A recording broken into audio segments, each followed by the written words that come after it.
Of all the changes coming to Formula 1 for 2021, the most important one could be nothing to do with the cars at all. For years, F1's financial model has been flawed in terms of how prize money is distributed amongst the teams. This is a bigger cause of the split in competitiveness in the field, what we so often refer to as Class A and Class B, than any set of rules that have been designed since certain teams started picking up a disproportionate amount of F1's cash compared to their rivals. While we wait for F1's chiefs to come up with a better system for 2021 onwards, let's take a look at how it works right now and why it causes so many problems. F1 reserves a certain percentage of its annual revenues for team payouts, which in recent years has been close to $1 billion.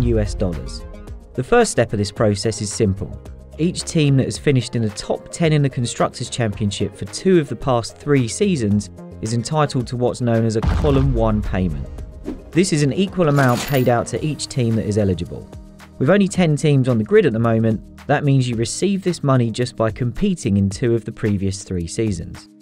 The most recent team to have to wait for this money to kick in was Haas, which joined the grid in 2016 and did not receive a Column 1 payment until it completed 2 seasons in F1. The American outfit then challenged the decision for Racing Point to receive this money after it acquired the assets of Force India in 2018, as Racing Point was considered a new team rather than just a set of new owners for the same entity. Every other team on the grid agreed to Racing Point receiving this payment, but Haas had only agreed originally when it thought the new owners were taking over Force India rather than buying its assets and setting up something new. The next stage of payments handed out follows sensible logic.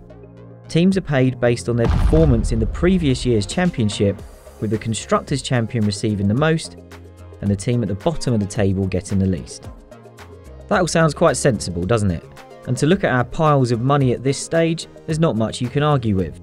Everyone gets a reasonable share, and those doing the best job are rewarded accordingly. But so far, we've only distributed roughly 2/3 of the total pot, and it's how the remaining money is given out that causes the real problems.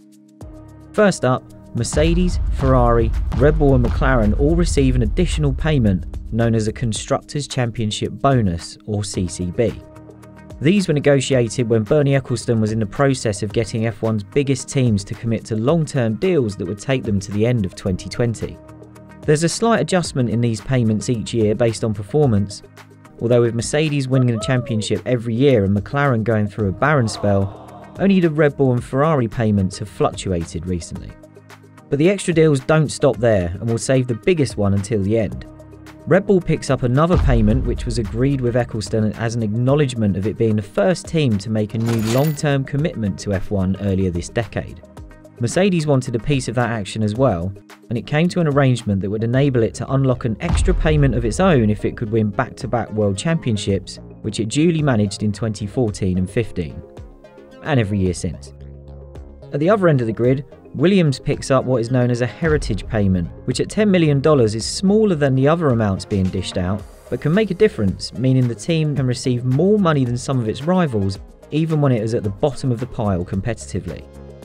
And now for the biggest individual payout of the lot, Ferrari's long-standing team payment, which is bigger than the Column 2 amount given to whoever wins the championship.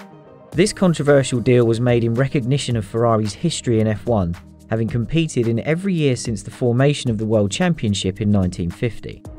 But it also means Ferrari regularly takes home the most cash from F1, close to 1/5 of the total pot, despite not having won a championship for more than a decade. The team with the smallest payout picks up roughly 25% of what Ferrari receives. Compare that to football's Premier League, which has twice as many teams, where the bottom team collects roughly 60% of the amount paid out to the highest earner. When you take a step back and look at how the money shakes out, is it any wonder F1 fans have had to put up with a 2-tier F1 in recent years? Or to put a more positive spin on it, imagine how competitive F1 could be if the hard-working midfield teams got a fairer share of the money.